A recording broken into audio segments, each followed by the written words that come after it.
in person if we were lucky enough to be in the store. And like, it's really awesome. There's 30 plus of you. So thank you so much for coming and hanging out with us on a cold Monday night. My name is Andrea Bartz, and I am the author of 3 thrillers. The most recent is We Were Never Here, which is also behind me. And my first 2 psychological thrillers are called The Lost Night and The Herd.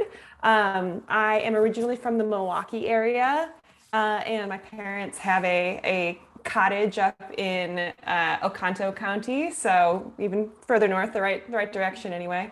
And now I live in New York, but I am a former magazine editor. I worked at Glamour and Self and Psychology Today and some other places. And I worked as a travel writer for a while, which really inspired We Were Never Here. And now I'm doing the book thing full time. So I was very lucky, we were saying before, I was very lucky to have We Were Never Here chosen as a Reese book club pick in August. And so that was the one that probably, if you have heard of me at all, that might be why. And yeah, maybe I'll kick it over to you for an intro, and then we can kind of circle back and say what our books are about, and then just start chatting from there. Do you want to do that? Sounds perfect. All right, over to you. So I'm Alice Henderson, and my series starts with A Solitude of Wolverines. And the second book just came out. A Solitude of Wolverines, by the way, I was so honored. Barnes & Noble picked it as a mystery pick of the month. And the one that just came out is A Blizzard of Polar Bears. And both of these books are about a wildlife biologist who travels to different areas, and each book's about a different species. The first one's about wolverines, and the second one is about polar bears, and she gets into dangerous situations while working out in the field to save endangered species. And I myself, in addition to being a writer, I am a wildlife researcher. I mainly do species presence surveys, so I'll go out to a sanctuary. Usually it's land that's been protected by a land trust, and my specialty is bioacoustics. So I will set out recorders, and they record on 2 channels. One is ultrasonic, so I can record bats, and one is just audible, so I can get birds and amphibians. And then I place the recorders out, and then I pick them up later, and I can look through the recordings and determine what species are using the land, which is a great non-invasive way to see what species are present. And it's also great because we can put the recorders out and then withdraw, which lets wildlife return to the area when scary humans aren't around. So I brought a lot of that experience into this new series. So I'm excited to be here, and I'm honored to be a guest, and I look forward to talking more about my series and talking with Andrea. So I have a question for you, Andrea. Sure. What inspired you to pick Chile and Cambodia for 2 of your settings in your novel? Yeah, no, it's a great question.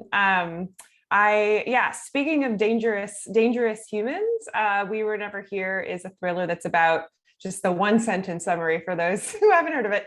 It's about 2 globe-trotting best friends who, while they're on vacation together, wind up killing a backpacker in self-defense. And they decide, because they're in a foreign country and because a lot of things could go wrong, they decide to hide the body and go back home. And that's kind of how the book begins. So it's about the walls closing in on them and their friendship being stretched to the limit after they're sort of bound by this horrific crime.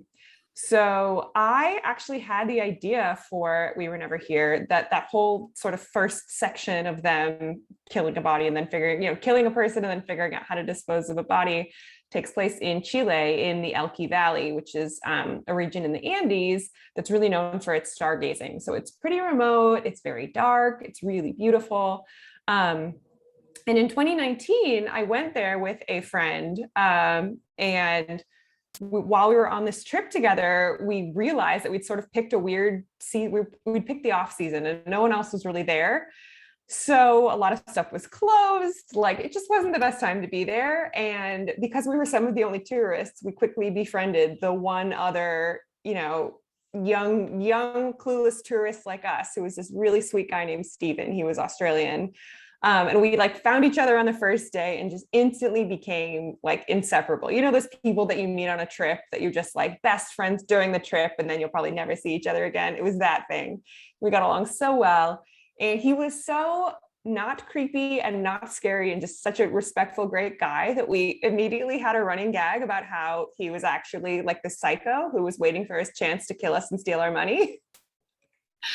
Which sounds really dark, but like we just kept making jokes about it. And he was like, wow, you guys are just so trusting. And like we just all kept joking about it because he really was great. And it was the last night, and we were just hanging out in the hotel suite my friend and I had, just drinking wine because there was nothing to do and nothing was open. And he again somebody made some joke about, you know, Stephen, you're running out of time. And I just kind of tilted my head. This was like day 5 of this joke. And I was like, you know, you've known us exactly as long as we've known you. And, you know, you didn't even watch me pour that wine in the kitchen. So like, what makes you so sure that you shouldn't be afraid of us? And there was a long silence. And he was kind of like, I guess I don't know. And then we killed him. No, we did. He's still alive. But it just gave me this idea of like, what would a scenario be where 2 otherwise very normal young women on a very normal vacation would be so backed into a corner that they found themselves having to kill someone. And it really was a lot of fun to play with because I mentioned I'm a travel writer, and I've been to Cambodia for an article, which was why part of the backstory also takes place in Cambodia. And I often travel to places alone, and people were always telling me like, wow, you're so brave, or I wouldn't want to go there, or I wouldn't want my daughter to go there. I want my wife to do that. And just all of this sort of hand wringing and fear of like, ooh, if you go there by yourself, you're inviting trouble. And it just sort of got my hackles up. And I was like, what is this? It just feels like this way to keep women's lives small and to like keep us home and scared. And why shouldn't women be the ones that other people are afraid of? What would that look like? And so it was just sort of fun for me to like flip the script and create a whole world out of that. Just that one hook of like, what if female travelers are the ones that male travelers should be afraid of in this particular scenario? And I just played with it from there. But I mean, speaking of, you know, badass women and pardon the French, and women, you know, having a lot of agency and being out doing cool things in, you know, harsh environments, I'd love to hear about the inspiration for your series and this character. Well, thank you. And that was so cool to hear about your own experience and how that fed into inspiring you to write We Were Never Here. You know, and I get that question a lot, like, aren't you scared out there? And it's sort of like, you know, when you're in the middle of the wilderness, and I think, you know, there is a fear humans have of being out in the middle of nowhere in nature. And, you know, a lot of people say, aren't you afraid of bears or wolves? And it's like, well, actually, I think, you know, when you're out away from people, you're probably a lot safer than when you're around people, traveling or just, you know, in your own hometown or whatever. But I get that question a lot. Aren't you afraid? And it is, it's disappointing. And Yeah. but anyway, so yes, so I was inspired to write because I've written a number of novels before this current series. And while I usually worked in like wildlife themes or climate change themes, I hadn't had a series that was directly dedicated to it. So I was actually out in Montana doing a bioacoustic survey, trying to see if there were wolves on a particular sanctuary there. And this was actually, speaking of Wisconsin, my best friend and I did this massive trip across the US and did a ton of different sanctuaries. And he's a very talented wildlife photographer. And so we were actually up in Wisconsin just before this Montana trip, trying to get wolves and bats, as I mentioned earlier, which was really neat. But then we ended up in Montana and we set out these recorders. And I was out there, you know, setting up the microphones. And I thought, you know, why don't I bring these two worlds together? I'm a writer, I'm a wildlife researcher, and we were in this totally remote area.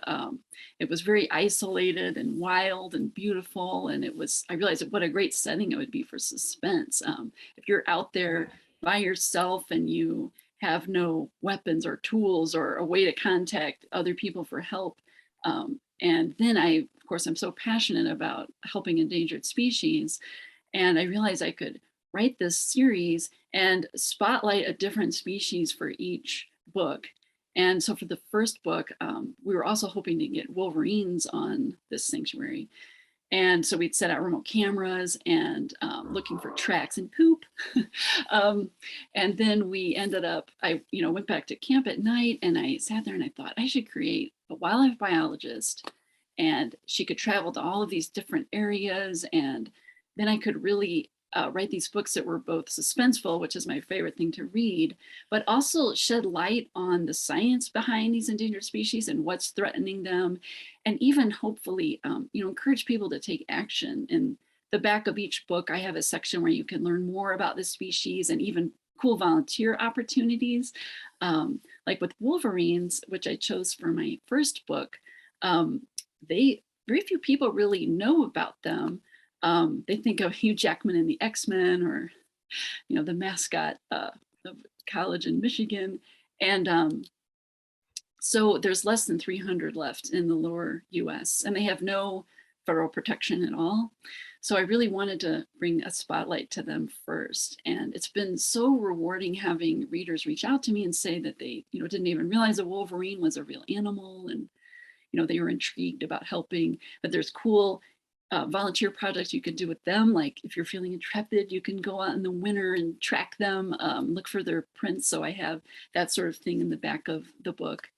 And the series, I originally, when I thought of it, I wanted it to be, each book would be the group name of the animal and then the animal. But I keep picking animals that have no group name.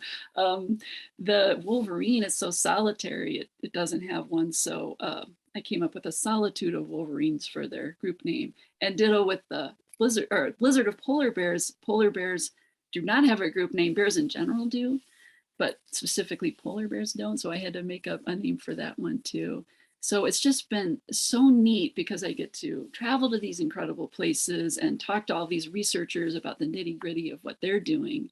Most of my work is non-invasive, as I was saying. So for A Blizzard of Polar Bears, which finds my protagonist out in the Canadian Arctic in a helicopter with a tranquilizer gun, like leaning out and tagging these polar bears, tranquilizing them and then tagging them.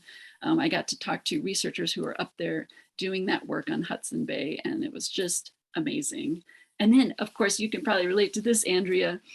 We get to travel everywhere and then base our fiction in these amazing places. So I spent months in the Canadian Arctic, and I just feel so blessed. It's wonderful. Yeah. It's a Yeah, it great really is. job. Yeah. I think it's like such a cool thing to try to capture an environment and really have sort of setting as a character. And I've especially had people tell me with this last book, like in the pandemic, it was so nice to be able to like travel with this book and to like experience different places and feel like, you were in Chile and you were in Cambodia, you were in Milwaukee. A lot of the book takes place in Milwaukee. So yeah, I definitely relate to that. And I just love the idea of, like doing this sort of social service too, where people are learning very real facts about these endangered species and how to help. I'm curious, like, what is your process? Did you set out on research and then like you outline your entire book, and when you're home you're writing? Are you just kind of like figuring it out as you go and taking your plots, taking twists and turns as you're writing? Like, how do you sort of put a book together? So I am definitely an outliner.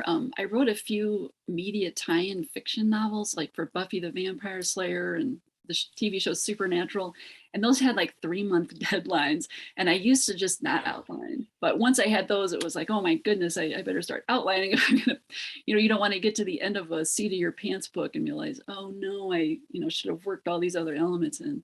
So now I outline, and I do write a lot on the road. When I'm out in the field, that's actually my favorite place to write. I have this little portable word processor, an Alpha Smart. It weighs like a pound and runs for 700 hours on 3 AA batteries. Anyway, so I like to write. I'll stick it in my sleeping bag and write in the pitch dark.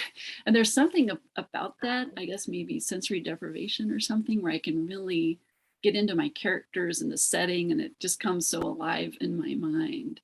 And I love just the feeling of being able to write these scenes in the locations where their set is wonderful. And you talked about how readers can be transported to the settings during the lockdown. I wrote 2 of these Alex Carter books in lockdown, the Canadian Arctic one, and then my next one, which is set in the inland temperate rainforest in Washington State. And I felt like I could, travel and be somewhere else during the pandemic. It was a great feeling. So what about you? Do you Yeah. outline and do you write like while you're on the road? Did you hear my question? I did. Oh, okay. I'm like getting a slight delay on you, which probably means you're seeing a delay on me. I am. Okay. But I think it's my internet. If it gets too nasty, I can hotspot my phone. But even though I'm in Brooklyn, my phone connection is not wonderful either. So I'll try to just keep talking. I am not an outliner at all. I am a pantser, which is a really ridiculous way to write any kind of novel, but especially a thriller. And even more ridiculously, my first 2 books, The Lost Night and The Herd, are both whodunits. They're like true, like dead body at the beginning, like they are sort of murder mysteries. And so there's a different way that the narrative has to move and these pieces have to come together. And the entire time I was writing them, actually, this is true of all 3 of my books, the entire time I'm writing them, I'm like, oh my God, I don't have an ending. Like, I'm not going to be able to finish this book.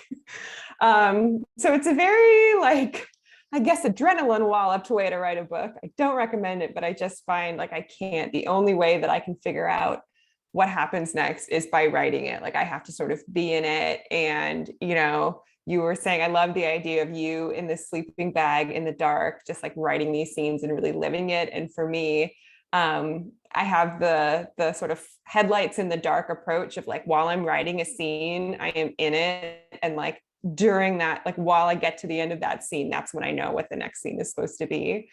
And then of course I have tons of revising to do, and I have to make it into a sensical book at the end. But yeah, I just start with a hook, a premise. This one was women who kill on a vacation. The Herd is about a mystery set in like a bougie all-female co-working space. So again, I just had this like premise.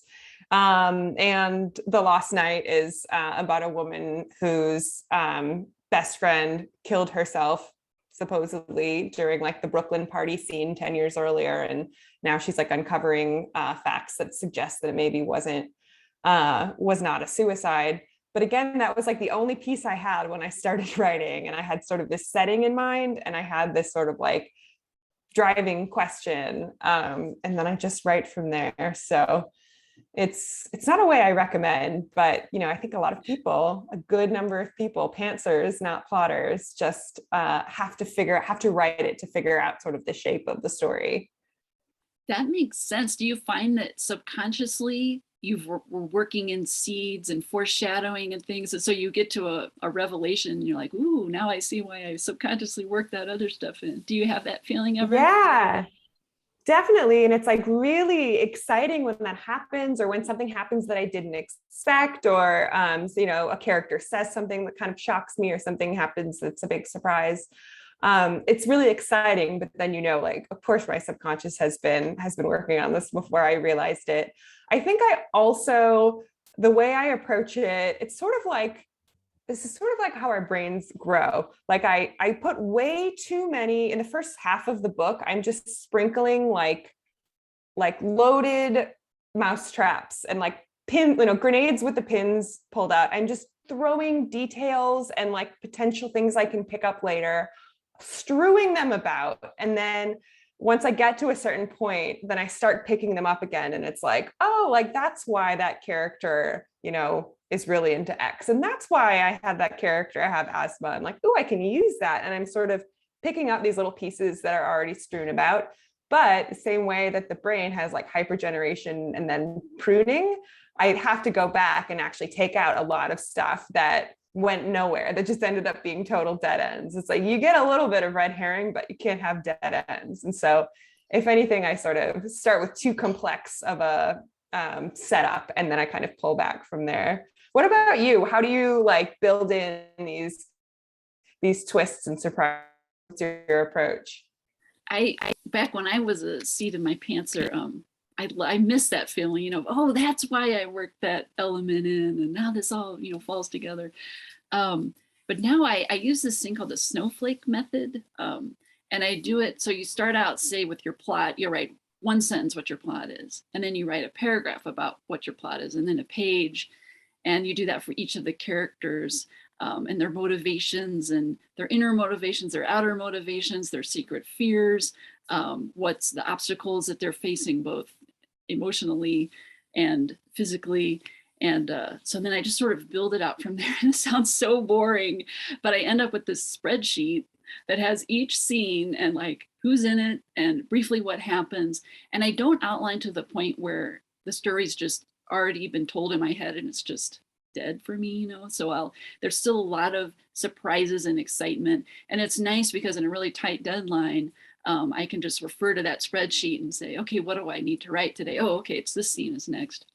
And I love writing action and fight scenes the most. So sometimes I will skip a scene if it's like, and then she goes to the post office and changes her address. I'll just put a little placeholder, and now she's having action and she's fighting. And for those scenes, I don't really plot them out. I'll know vaguely how I want the fight to end, how injured the characters could be at this point.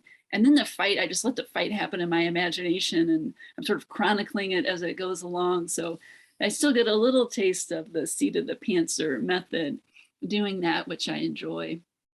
But I love writing suspense and I love reading it. Do you feel the same way? Is that like the genre you read the most? Mystery? Yeah, no, I love suspense and I love specifically psychological thrillers. And so when people say, why did you decide to write this genre? It's like, I didn't hesitate. I just knew like, I want to write a book that I would want to read. And I just love like the propulsiveness of it. I love commercial fiction. I don't think it's at all, I think it's like really fun to write really readable books. And I also think that like writing a book that's easy to read is actually a book that's easy to read is very hard to write. And I think there's when people are like, oh, it's a light, easy read. It took a day. And it's like, that's by design, that wasn't easy. And I'm just curious too. And I always love asking thriller authors this because I always get tips from it. Like, how do you approach suspense and reveals? Like, what is your sort of, what is the stuff you're consciously doing to like really keep up that propulsion and that like page turning quality? It's such a fine line, isn't it? I mean, because you don't want to drop so many hints that the reader's like, oh, come on, this is obviously what's happening, and they get impatient. But you don't want to drop too few hints where the reader's like feels cheated when the reveal happens. Like, what? Right. I didn't see this coming at all.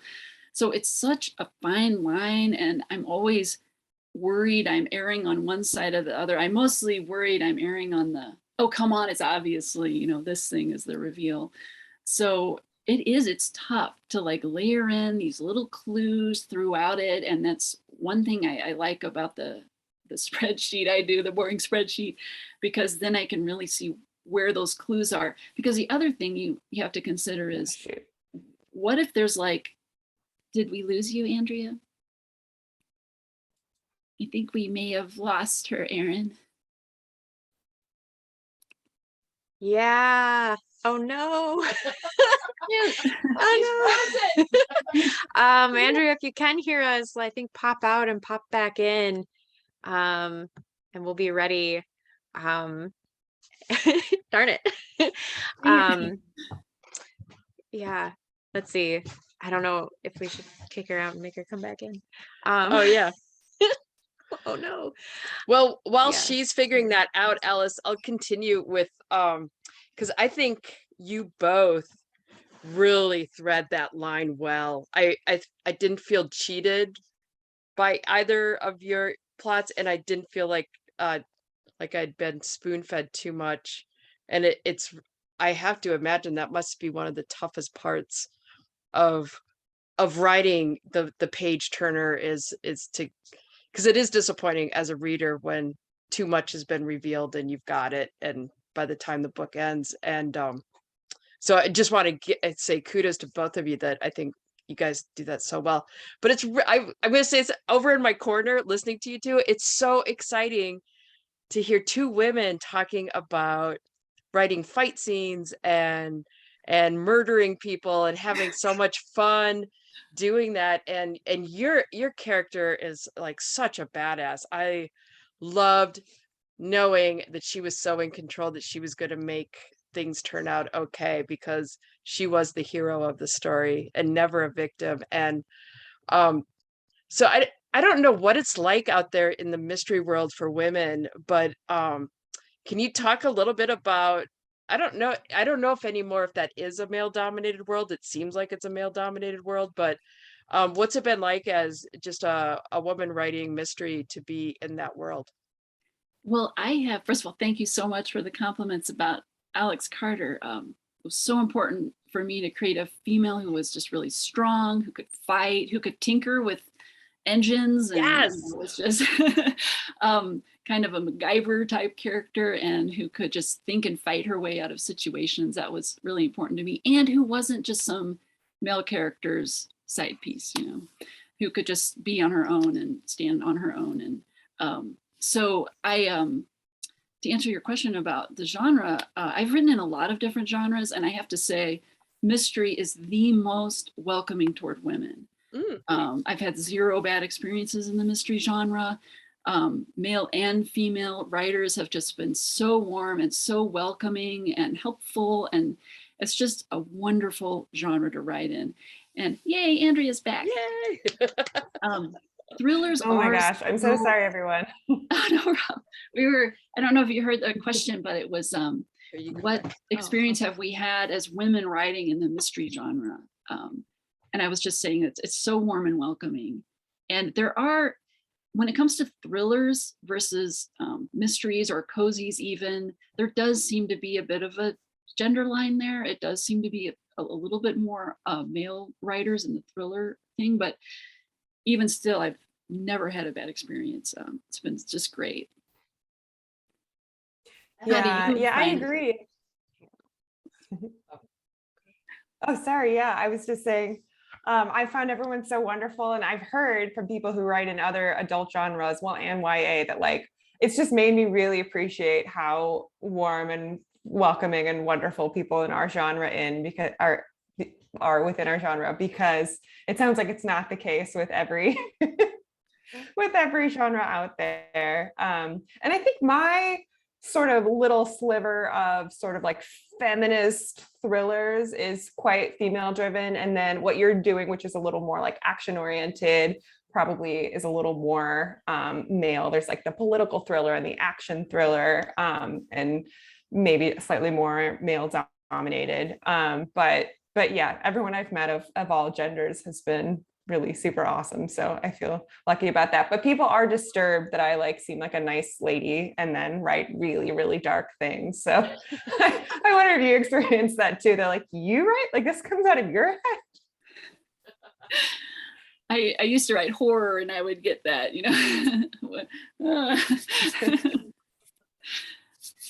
especially back in college and writing workshops. People were not too certain of me back then with the horrific stuff I'd write. But I think in a way, it is kind of ironic. Oh, sorry, go ahead, Andrea. Yeah, I was about to say, no, please go on. That's where I was going. I think that I kind of have this theory about horror writers and thriller writers. It's sort of like we get the darkness out on the page, and then we ourselves are like pretty jolly and friendly or something. But yeah, I mean, it is really interesting because it's like everyone in this genre is just so like cheerful and helpful and kind, and there's like a real cheerfulness. And I think it's because we take all that dark stuff and are funneling it in hopefully a healthy way into something. But actually, yeah, that makes me curious too. And I don't mean to cut off reader questions, but like, do you feel like you kind of write about the things you fear the most? Do you feel like you sort of work out or sort of draw from your own deep fears and use that to inspire your storytelling? Absolutely. And I think especially when I was writing horror, I think a lot of people think writers who write things that are dark are like super messed up or having a horrible, like one horror writer comes to mind who would write about children being murdered, and everyone thought he must be the most awful person in the world, but actually that was his worst fear, is that his child would be murdered. And in my current series, absolutely, because when I go to these sanctuaries, I have to make sure there's no poaching happening. And it just that is one of my worst fears. It just makes me sick inside to think that there's an endangered species on this sanctuary that someone is, killing for profit. So I'm absolutely writing about stuff that scares me when I write these books. Yeah. Was that the same for you? No, you're such an adventurer. Thank you. You were saying too, and that ties in so nicely with how I think it was really similar for me, where I don't know.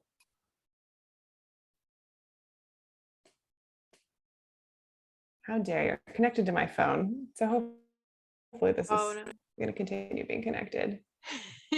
You're coming in. Well, you're frozen now, Andrea. Dang it. Man. Well, that happens. I guess maybe to like go off of that, Marnie was asking, does your own writing keep you up at night in your own process? Andrea, it looks like you're back. Well, you also froze again. We'll find out. But yeah, does your own writing keep you up at night? And then whose writing do you draw inspiration from? Or like, what are 3 authors that you have influenced your own writing? My writing does keep me up at night, but in a good way now. Like, especially if I'm writing action or thrillers, or action or fight scenes, it's very cathartic. So, I'll go into my bed if I'm home. I still write on my little portable word processor in the dark at home too, even if I'm not out in the field. And I'll feel sleepy, but I'll sit down and start writing, and then suddenly I'm all, jazzed up about what I'm writing in the action scene. So it does keep me awake, but in a good way, as opposed to when I used to write really scary stuff with horror. Then I would imagine like the monsters I made up have come to life, and maybe they're not happy with how I portrayed them, and they're outside the tent and offering their critique. Yes, I wrote a novel, Voracious, for Penguin, and I created a creature for that. He was very smart, and he was a shapeshifter, and he was scary. And I wrote it in Glacier National Park where it's set. And I even, when I got the copy edited manuscript from my editor, was again in Glacier National Park going over it. And I just would lie in the tent at night, just convinced this monster was outside the tent. So that wasn't being kept up in a very fun way. But writers that I love, well, one of my favorite writers is Robert McCammon, who he writes so much. He's just brilliant. But he right now is writing a mystery series set in colonial America in like the turn of the 18th to so they're like in 1701 in the Carolinas, and he's just phenomenal. And then I read a lot of thrillers that have science or history worked into them, like Douglas Preston and Lincoln Child and James Rollins. I really love thrillers that have a scientific side or a historical side. How about you, Andrea? Who do you like to read? You can hear me for once. Okay, good. I could hear you, but I wasn't seeing any video and I wasn't sure. Who do I like to read? I love reading other women in the space. Some authors that I've been into lately include Jessica Knoll. I love Jane Herper. I love, Gillian Flynn is such an old standby. Megan Collins. I tend to gravitate towards books that also, kind of feel like feminist thrillers that really deal with like the issues surrounding like modern womanhood, I guess, and sort of all the perils of being a woman in the world today. And so I have a special fondness for books that really explore that. I have no idea if any of that was audible to you because your video is frozen to me. Yeah. Okay. I love like historical mysteries too? Do you read a lot of those? Like Patricia Ryan has this great mystery series set in Boston in the 1860s. And I just got into Irina Shapiro. Her mysteries are set in like like right after this US Civil War. Her hero is a Civil War veteran, but they take place in London because he's inherited this amazing manor house, and they're just great. So I just love those historical mysteries. That's so fun. I have such admiration for everyone who writes a series, including yourself, because like I do standalones and I do one and then I'm done with the characters forever. And so the idea of revisiting and always leaving it set up for the next and having it build on that is just very impressive to me. I feel the same way about standalones. Like, wow, you encapsulate the entire world and all of those characters and all of their adventures in one book. Like that's really impressive to me. Well, it's always, the grass is always greener. Whatever you're not doing always seems harder. True. Well, that's great hearing all of those like new authors to us to read. Julie and I were just commenting, we're both of us like the mystery thriller genre is not our like go-to genre, and we've been like so lucky to hear what your preference, who to read based on who you like, because actually how you both ended up at our store carrying your books was actually reader recommendations, and we had enough people ordering your books and then emailing us directly to be like, hey, you should carry Alice's books, you should carry Andrea's books, and we're like, oh yeah, we really should. Like and I'm standing actually behind our badass women section right here. So it's nice to have even more badass women authors in not just our badass women section, and so I think it means a lot to know that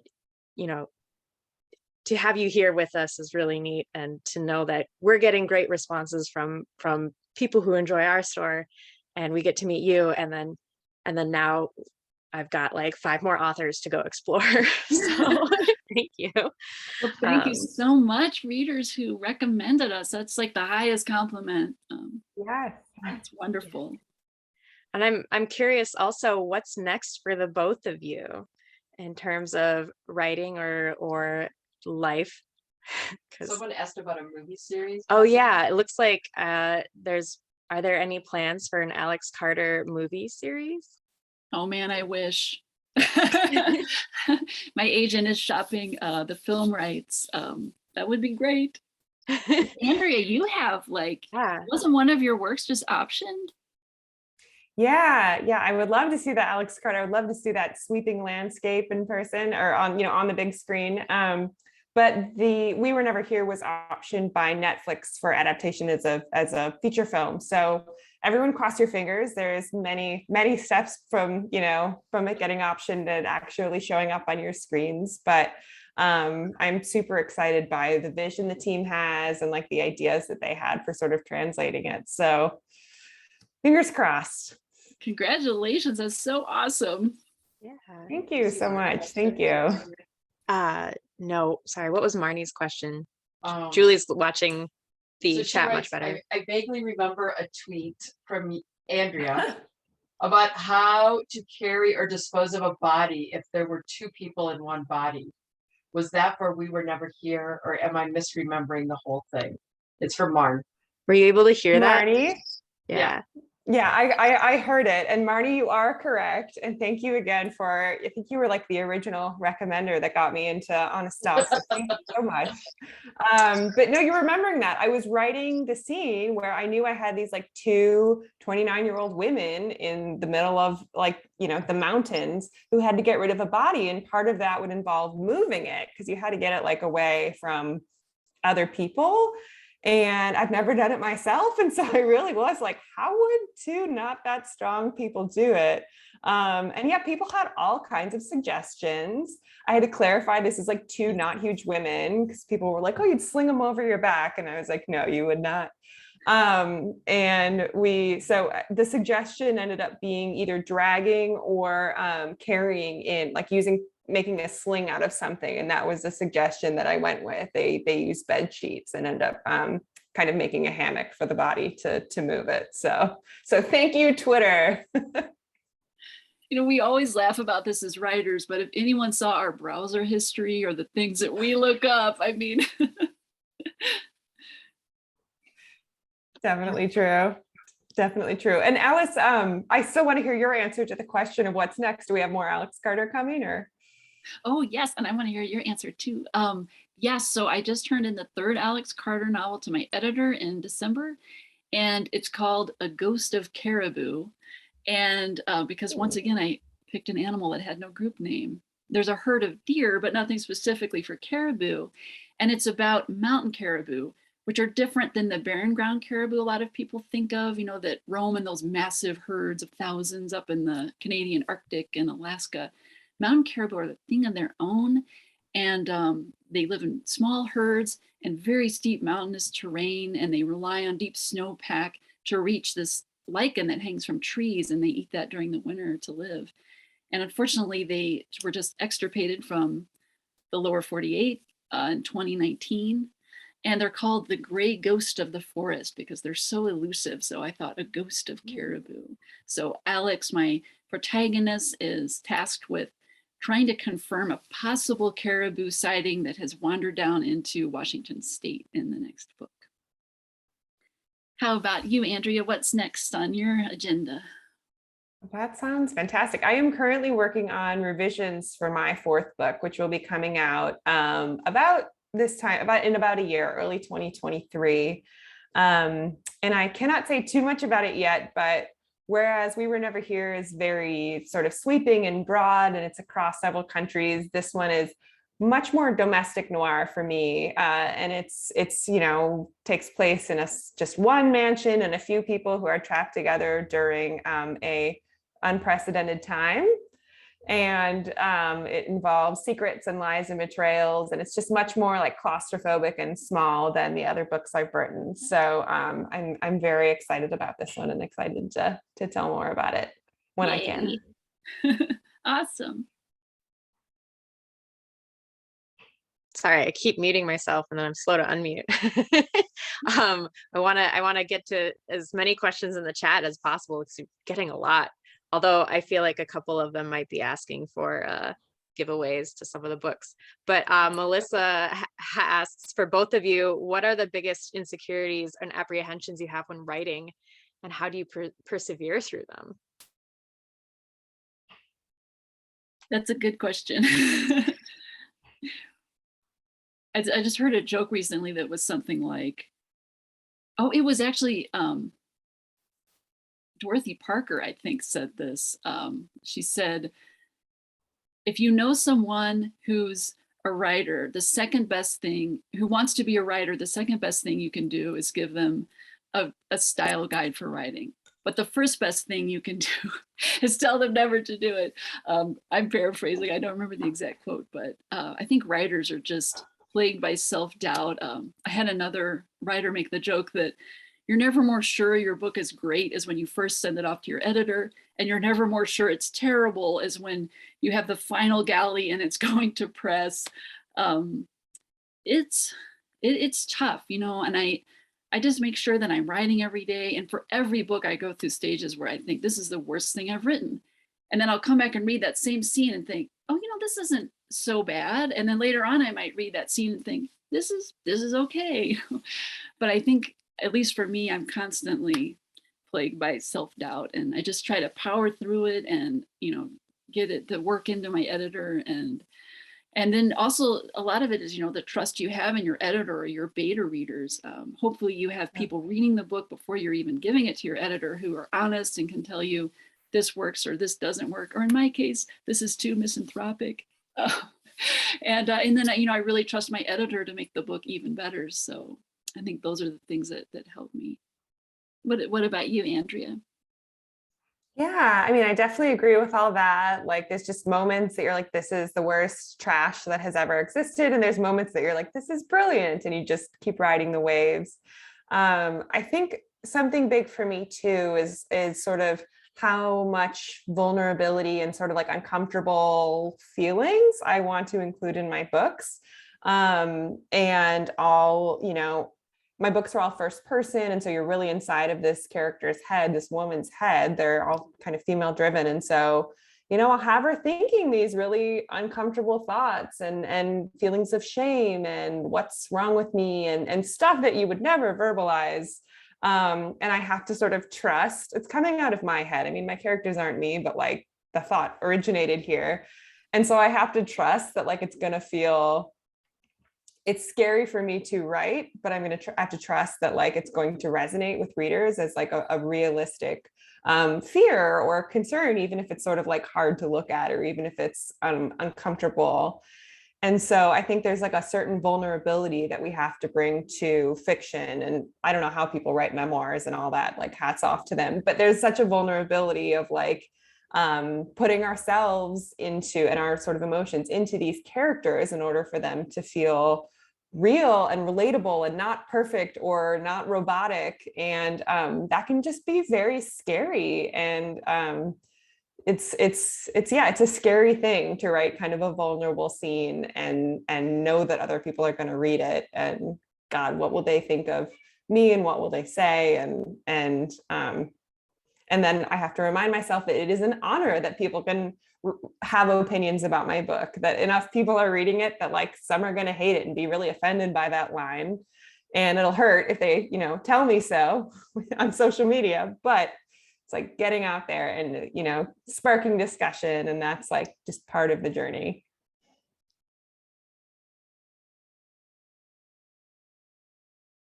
Oh, I think you're muted. There we Anne. go. Oh my gosh, you'd think I like never do this. Christina Reynolds was asked twice for Andrea, did you know who did it when you started writing The Herd? I did not. I had no idea how any of those planes were going to land. So like I said, I was like starting with just a million weird details. And then about halfway through, I was like, oh my God, I need to land all these planes. I'd introduced so many like mini mysteries and I had all these spinning plates and I had no idea how any of it came together. But somehow it miraculously did. But no, for all of my books, I did not know how it was going to end until minimum halfway through. Maybe I got a sense, but for most of them, I didn't know until the very end. And it's like you were saying of like, Alice, of when you do figure it out, it's like, oh, thank God I've set it all up. I just didn't know it till now, which is a cool feeling. And to follow up on The Herd, because that came out in March 2020, right? Like Sure right did. at the beginning of the pandemic. Wow. Like, what was that like? Yeah, not fun, not great. Don't recommend doing that. Yeah. It was just really unfortunate timing, especially because people who had, I had like a book tour canceled.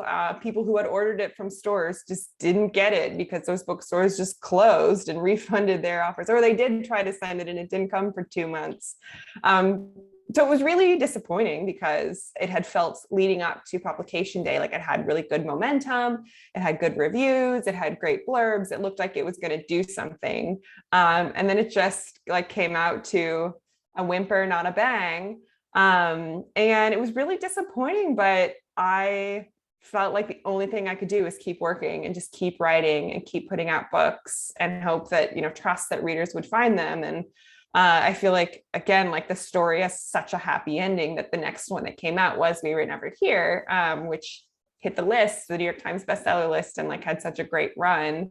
But yeah, it was really rough. And people kept saying, oh, like people are in lockdown, they're going to read more, right? It's like, no, book sales are not going up. That's not where people are spending their money right now.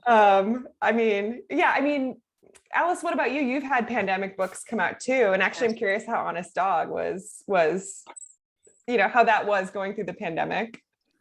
It is challenging. And in some ways, luckily mine didn't come out till November. I mean, I can't imagine having yours come out in March. By the time A Solitude of Wolverines, the first book in the series, came out, it was November of 2020, or actually it was late October even. And I felt like by then people had sort of worked the kinks out of doing Zoom author events and things like that. And I actually did way more author events virtually than I ever had in person for previous books. So I feel like people had kind of hit their stride doing these. And so I had so many more interviews and things like that than I ever had before. And I think it's because people were thinking more, oh, we can interview this author that lives across the country. Why not? We'll ask them. So I think in some ways that was good. And I also thought, oh, surely people, they're in lockdown, they're going to read. That didn't seem to happen. I mean, but now I definitely feel like we're even more in the stride of being able to do these awesome virtual events. And I mean, this is so cool. I'm in California, you're in New York, and here we are talking with a great bookstore in Wisconsin. I mean, that's really cool. Yeah. No, Yeah. definitely. We're so glad that you could both be here tonight and that you both kept writing through the pandemic, and so excited to see what's coming next for the Alex Carter series and Andrea, your next book that you can't say too much about. And hopefully we get to watch series of both of your writings soon. I did post links to both of your latest books, Blizzard of Polar Bears and We Were Never Here. I love being able to do this. And that we get to talk with you virtually coast to coast is like coast to coast to coast. We're the fresh coast.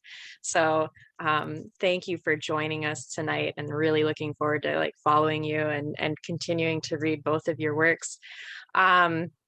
So yes, there is links for everybody. If you have already read Blizzard of Polar Bears and We Were Never Here, you can get all of Andrea and Alice's books on our store.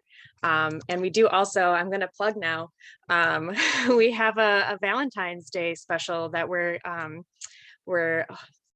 preparing for, so you can choose a book that you want to gift somebody. Maybe they're across the country, maybe they're next door, but we will wrap the book you choose in very pretty wrapping paper, add a note that you would like, and a special what are they called, the Valentine's cards that you give out when you're kids, but it's a bookmark. I love those. Yeah, I missed that about elementary school. Yeah, so we've got that, and then we'll also send a box of chocolates included with the book. So we've got two great authors and great books to suggest right now to include for that Valentine's special. And if you enjoyed, I think we had a lot of new people joining us tonight. So if you did like our author events, we do have more coming up, February 7th and March 7th. And I'm posting right now the link to our events page, where you can find the links to buy Andrea and Alice's books, and then the upcoming author chats that we've got going. So yes.